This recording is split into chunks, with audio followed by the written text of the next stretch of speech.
My dear students, एक बार फिर से आप सभी लोगों का मोस्ट वेलकम है आपके अपने इस यूट्यूब चैनल टारगेट बोर्ड में। प्यारे बच्चों, आज के इस वीडियो में हम आपके लिए बायोलॉजी से संबंधित 2500 ऐसे क्वेश्चन लेकर आए हैं जो आपके बोर्ड परीक्षा में बार बार रिपीट किया जाता है, बार बार पूछा जाता है।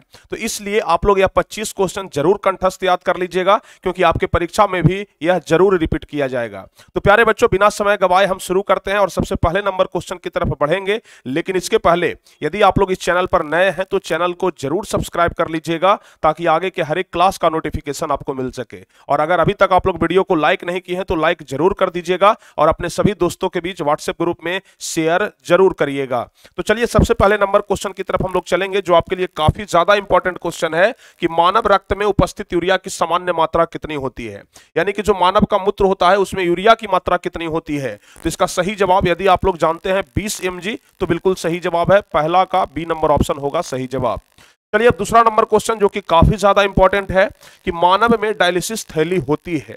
मानव में डायलिसिस थैली नेफ्रॉन, न्यूरॉन, माइटोकॉन्ड्रिया या फिर इनमें से कोई नहीं, किसको कहा जाता है? तो दूसरा का सही जवाब होगा नेफ्रॉन। मानव में डायलिसिस थैली नेफ्रॉन को कहा जाता है, दूसरा का ए ऑप्शन होगा सही जवाब। तीसरा नंबर क्वेश्चन है कि निम्नलिखित में कौन उत्सर्जी अंग है? उत्सर्जी अंग इनमें से कौन सा है? आपको हम जब बायोलॉजी पढ़ा रहे थे तो उस समय हम आपको बार बार ब्रिक के बारे में बताए थे कि मानव में ब्रिक जो होता है उत्सर्जी अंग होता है। मानव में ब्रिक जो होता है वह उत्सर्जी अंग होता है, मुख्य और इसको मुख्य उत्सर्जी अंग भी माना जाता है। चौथा नंबर क्वेश्चन है कि स्वपोषी पोषण के लिए क्या आवश्यक है? स्वपोषी पोषण, आपको हम 3 प्रकार के पोषण बताए थे, स्वपोषी पोषण, परपोषी और प्राणी संपोषी। तो यहां पर है कि स्वपोषी पोषण के लिए क्या आवश्यक है। तो स्वपोषी पोषण, आप लोगों को पता है कि स्वपोषी पोषण पेड़ पौधों में होता है और पेड़ पौधों के लिए क्लोरोफिल भी आवश्यक है, कार्बन डाइऑक्साइड भी आवश्यक है, जल भी आवश्यक है और सूर्य का प्रकाश भी आवश्यक है। तो सही जवाब हो जाएगा उपयुक्त सभी, इनमें से सभी, डी नंबर ऑप्शन होगा सही जवाब। चलिए पांचवा नंबर क्वेश्चन कह रहा है कि खुला परिसंचरण तंत्र किसमें पाया जाता है?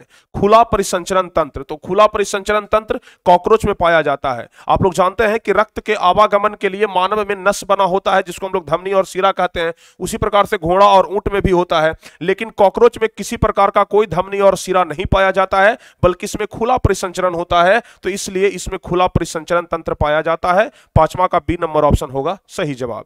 चलिए अब 6 नंबर क्वेश्चन है कि ग्रहणी भाग है। मानव शरीर में ग्रहणी किसका भाग है? मुख गुहा का तो बिल्कुल नहीं होगा, अमाशय का भी नहीं होगा, छोटी आंत, यहां पर सी ऑप्शन हो जाएगा सही जवाब।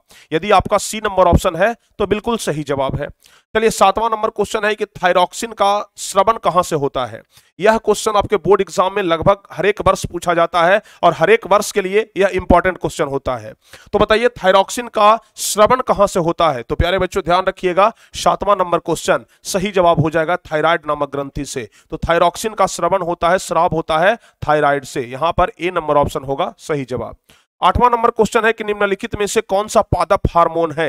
यहां पर निम्नलिखित में से पादप हार्मोन कौन सा है? इंसुलिन की बात करें तो यह पादप हार्मोन नहीं है, थायरॉक्सिन नहीं है, एस्ट्रोजन नहीं है, लेकिन साइटोकाइनिन एक पादप हार्मोन है। तो यहां पर डी ऑप्शन होगा सही जवाब। जो बच्चे 8वां का डी नंबर ऑप्शन बता रहे हैं उनका बिल्कुल सही है।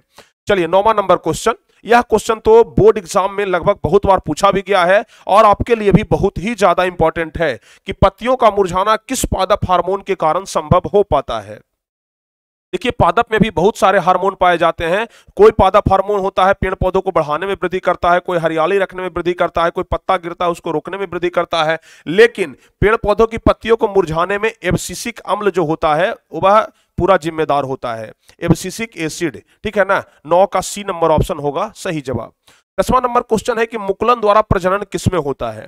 अब आप लोग को यहां पर 4 ऑप्शन दिया गया है कि मुकुलन द्वारा प्रजनन किसमें होता है। तो मुकुलन द्वारा प्रजनन, अगर यह चारों ऑप्शन की बात की जाए तो चारों में से इष्ट हो जाएगा सही जवाब, इष्ट हो जाएगा सही जवाब। हाइड्रा के बारे में भी हम आपको बताए थे कि हाइड्रा में भी मुकुलन द्वारा ही होता है, जिसमें कलिका निकलती है और वहां से नए जीव का निर्माण हो जाता है। तो मुकुलन द्वारा प्रजनन होता है इष्ट में, 10 का बी नंबर ऑप्शन होगा।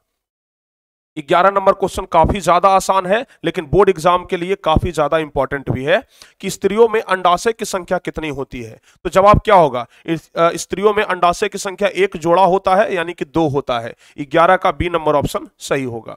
चलिए 12 नंबर क्वेश्चन है कि लिंग गुणसूत्र का पूर्ण जोड़ा किसमें पाया जाता है। प्यारे बच्चों, हम आपको बताए थे कि स्त्री में जो लिंग गुणसूत्र पाया जाता है वह XX पाया जाता है, और पुरुषों में जो पाया जाता है वह XY पाया जाता है। तो जरा आप लोग ही देख करके बता दीजिए कि पूर्ण जोड़ा किसमें है। तो पूर्ण जोड़ा यहां पर स्त्री में है ना, तो यहां पर स्त्री हो जाएगा सही जवाब, स्त्री में बी नंबर ऑप्शन होगा सही जवाब, आप लोग ध्यान रखिएगा। चलिए 13 नंबर क्वेश्चन, गन्ना, गुलाब एवं अंगूर के कृषि में किस जनन विधि का उपयोग किया जाता है। तो गन्ना हो गया, गुलाब हो गया, अंगूर हो गया, इसमें इस्तेमाल किया जाता है यह वाला विधि, कायिक विधि। बी नंबर ऑप्शन होगा सही जवाब, कायिक विधि का इस्तेमाल किया जाता है, बी ऑप्शन होगा सही जवाब। 14 नंबर क्वेश्चन कह रहा है कि वह प्रक्रम जिसके द्वारा जीव अपने जैसी संतानों की उत्पत्ति करते हैं। क्वेश्चन तो है बहुत आसान, लेकिन आपको वह आसान क्वेश्चन भी बताना है जो बार बार बोर्ड एग्जाम में पूछा जाता है। हम यहां पर आपको हार्ड क्वेश्चन बताने के लिए नहीं आए हैं, बल्कि हम सिर्फ वह क्वेश्चन को इंडिकेट करने के लिए आए हैं जो क्वेश्चन आपके परीक्षा में बार बार रिपीट किया जाता है। तो यह क्वेश्चन भी आपके एग्जाम में बार बार रिपीट होता है। तो 14 का सही जवाब हो जाएगा जनन, ए नंबर ऑप्शन आप लोग ध्यान रखिएगा। वह प्रक्रम जिसके द्वारा जीव अपने जैसी संतानों की उत्पत्ति करते हैं क्या कहलाता है, जनन कहलाता है। 15 नंबर क्वेश्चन है कि द ओरिजिन ऑफ स्पाइसेस नामक पुस्तक किसने लिखी। द ओरिजिन ऑफ स्पाइसेस, तो द ओरिजिन ऑफ स्पाइसेस नामक पुस्तक डार्विन के द्वारा लिखा गया है। यदि आपका जवाब ए नंबर ऑप्शन है तो बिल्कुल सही है, यदि आपका जवाब ए नंबर ऑप्शन है तो बिल्कुल सही जवाब है। चलिए 16 नंबर क्वेश्चन कह रहा है कि जीन शब्द की प्रस्तावना किसने दी थी। जीन शब्द की प्रस्तावना, तो जीन शब्द की प्रस्तावना देने वाले थे जोहानसन, लेकिन यहां पर तो जोहानसन है ही नहीं ऑप्शन में, तो जोहानसन के बदले में यहां पर इनमें से किसी ने नहीं, डी ऑप्शन होगा सही जवाब, क्योंकि सही जवाब जोहानसन होगा, समझ गए ना, तो इसलिए हम लोग डी नंबर ऑप्शन लगा देते हैं, इनमें से किसी ने नहीं। 17 नंबर क्वेश्चन है कि डेंगू उत्पन्न करने वाले मच्छर किस तरह के जल में उत्पन्न होते हैं। तो यह क्वेश्चन आप लोग जरा ध्यान रखिएगा। डेंगू उत्पन्न करने वाले जो मच्छर होते हैं वह साफ जल में पनपते हैं, ए नंबर ऑप्शन इसका होगा सही जवाब। डेंगू उत्पन्न करने वाले मच्छर साफ जल में पनपते हैं, समझ गए ना। एक मलेरिया के बारे में भी पूछा जाता है कि मलेरिया उत्पन्न करने वाले मच्छर, तो मलेरिया उत्पन्न करने वाले मच्छर गंदा जल में पनपते हैं, जिसको मादा एनाफिलीज मच्छर बोलते हैं, लेकिन यहाँ पर 17 का ए नंबर ऑप्शन ध्यान रखिएगा। चलिए 18 नंबर क्वेश्चन है कि मेंडल ने अपने प्रयोगों के लिए कितने विकल्पी लक्षणों का अध्ययन किया था। तो यह क्वेश्चन भी आपके बोर्ड एग्जाम के लिए काफी ज्यादा इंपॉर्टेंट है, तो ध्यान रखिएगा। मेंडल ने अपने प्रयोगों के लिए 5 विकल्पी लक्षणों का अध्ययन किया था, कितना, 5, बी नंबर ऑप्शन होगा सही जवाब, ध्यान रखिएगा। चलिए 19वां नंबर क्वेश्चन, वंशागत नियमों का प्रतिपादन किसने किया। वंशागत नियमों का प्रतिपादन, तो वंशानुगत नियमों का प्रतिपादन करने वाले थे ग्रेगर जॉन मेंडल, ध्यान रखिएगा, डी ऑप्शन होगा सही जवाब। 19 का डी नंबर ऑप्शन सारे बच्चे जानते होंगे। अच्छा, यह वाला क्वेश्चन आपके बोर्ड एग्जाम के लिए भी काफी ज्यादा इंपॉर्टेंट है कि ओजोन परत पाई जाती है कौन से स्फीयर में, कौन सी सतह में पाई जाती है। तो स्ट्रेटोस्फीयर में पाई जाती है, इसका जवाब आप लोग ध्यान रखिएगा, बोर्ड एग्जाम के लिए काफी ज्यादा इंपॉर्टेंट है, मोस्ट VVI क्वेश्चन है कि ओजोन परत पाई जाती है स्ट्रेटोस्फीयर में। उसके बाद 21 नंबर क्वेश्चन है कि जीवाणु एवं जो कवक होते हैं वह क्या कहलाते हैं। तो जीवाणु एवं कवक क्या कहलाते हैं, अपघटक कहलाते हैं ना, यहाँ पर बी ऑप्शन होगा सही जवाब। 21 का बी नंबर ऑप्शन आप लोग ध्यान रखिएगा, जीवाणु एवं कवक अपघटक कहलाते हैं। चलिए 22 नंबर क्वेश्चन बता दीजिए। कह रहा है कि जो परावैंगनिक किरण होता है उसके कारण मनुष्य में कौन सा रोग उत्पन्न होता है, और यही परावैंगनिक किरण है जिसको कि हमारा ओजोन परत रोकने का काम करता है। नहीं तो अगर यह परावैंगनिक किरण डायरेक्ट अगर हमारे पृथ्वी तक आएगा और अगर मानव शरीर के चमड़े पर पड़ेगा तो चमड़े में कैंसर जैसा खतरनाक रोग हो जाएगा। तो परावैंगनिक किरण के कारण मनुष्य में कौन सा रोग उत्पन्न होता है, तो त्वचा कैंसर होता है, ए नंबर ऑप्शन ध्यान रखिएगा, बहुत ही खतरनाक किरण है। चलिए 23 नंबर क्वेश्चन, टिहरी बांध का निर्माण किस प्रदेश में किया गया है। टिहरी बांध का निर्माण किस प्रदेश में किया गया है, तो ध्यान रखिएगा यह जो टिहरी बांध है, टिहरी गढ़वाल इलाका आपको ऐसे भी पता होगा, जहां पर सुंदरलाल बहुगुणा के नेतृत्व में क्या हुआ था, सुंदरलाल बहुगुणा के नेतृत्व में वहां चिपको आंदोलन चलाया गया था, टिहरी गढ़वाल। तो टिहरी गढ़वाल आपको पता है कहां में, उत्तराखंड में है, तो टिहरी बांध भी वो वहीं पर है, ठीक है ना, उत्तराखंड में, बी ऑप्शन होगा सही जवाब। यदि आपका जवाब बी नंबर ऑप्शन है तो 100% आपका जवाब सही है। उसके बाद 24 नंबर क्वेश्चन, चिपको आंदोलन के अग्रणी नेता कौन थे, मतलब किनके अग्रणी नेता, मतलब होता है कि किनके अध्यक्षता में यह पूरा आंदोलन चलाया जा रहा था। तो चिपको आंदोलन के अग्रणी नेता थे सुंदरलाल बहुगुणा, सुंदरलाल बहुगुणा। और यह चिपको आंदोलन भी उत्तराखंड के टिहरी गढ़वाल जिले से ही शुरू हुआ था। अनपढ़ जनजातियों के द्वारा शुरू किया गया था। लोग पेड़ के साथ जाकर के चिपक जाते थे ताकि पेड़ों की रक्षा कर सके, वनों को कटने से बचा सके। तो इसलिए 24 का ए नंबर ऑप्शन ध्यान रखिएगा। चलिए 25 और सबसे लास्ट क्वेश्चन है जो कि काफी ज्यादा इंपॉर्टेंट क्वेश्चन है बोर्ड पर्पज से।